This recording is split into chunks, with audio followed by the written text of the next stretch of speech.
Start.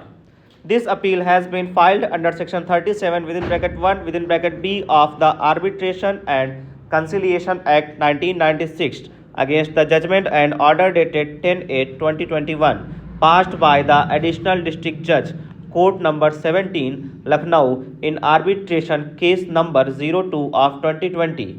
Life Insurance Corporation of India versus UP Metro Rail Corporation of India filed by the appellant under section 9 of the Arbitration and Conciliation Act bracket hereinafter referred the Act of 1996 bracket close.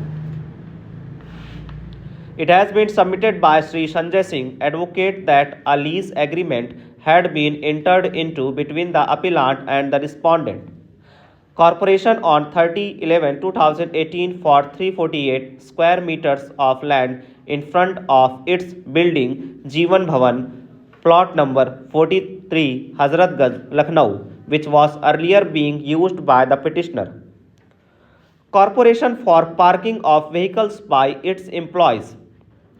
The lease was for a period of 90 years for the purpose of laying the metro rail line in the city of Lucknow at a premium of rupees 82,000 per square meter.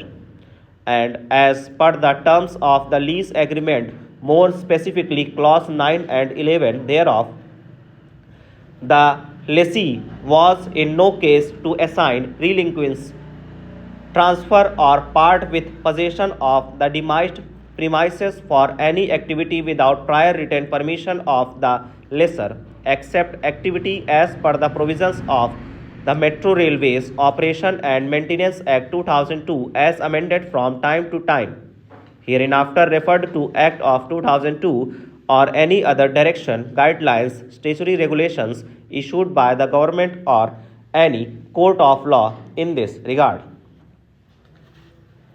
In clause 11 of the said lease agreement, the demised premises could not be assigned, relinquished, mortgaged, transferred either as a whole or in the part for any activity without written consent for the lessor, except the activities as per the Act of 2002 or any other directions, guidelines, statutory regulations issued by the government or any court of law in this regard.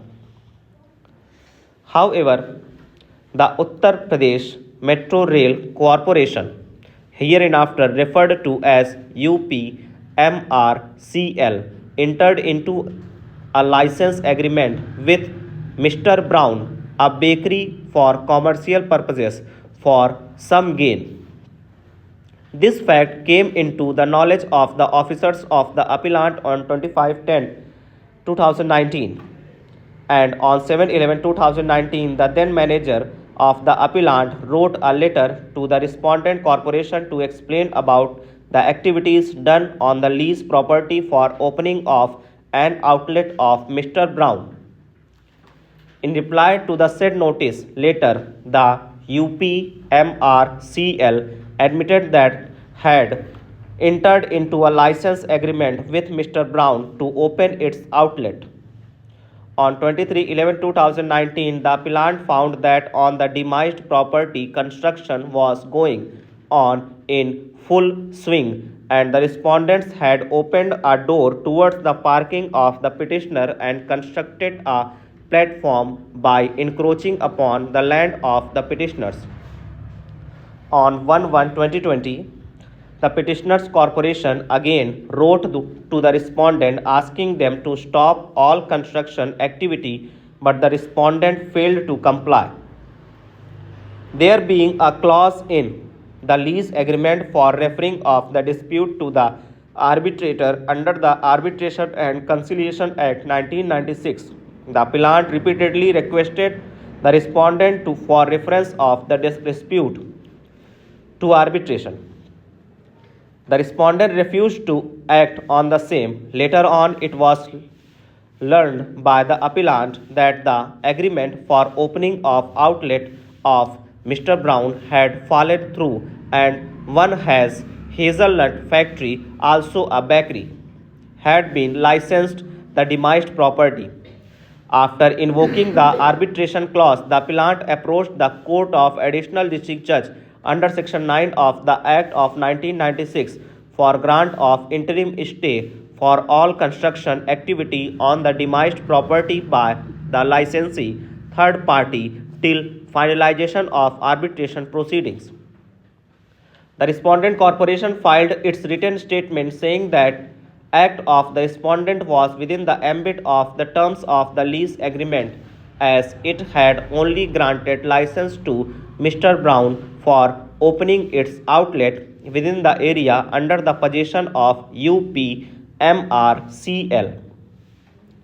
It is a space within the building of metro station and such license does not create any interest or right in favor of third party over the lease property and in no way compromised the interest of the LIC.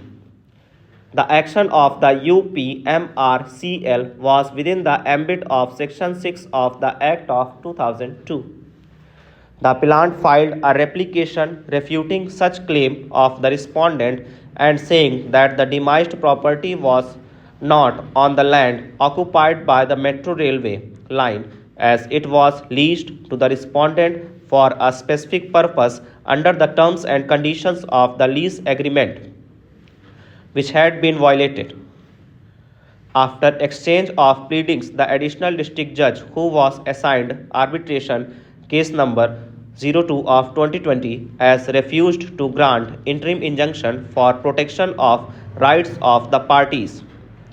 The additional district judge in his order impugned in this petition has in detail gone into language of Section 5 and Section 6 of the Act of 2002 and into various clauses, terms and conditions of the lease deed and has incorporated the clauses of the lease agreement and also the clauses of the Act of 2002 for exceeding its jurisdiction and holding that any activity that has been carried out by the UPMRCL by licensing the property in question to a third party would come within its ambit of activities permissible under the Act of 2002.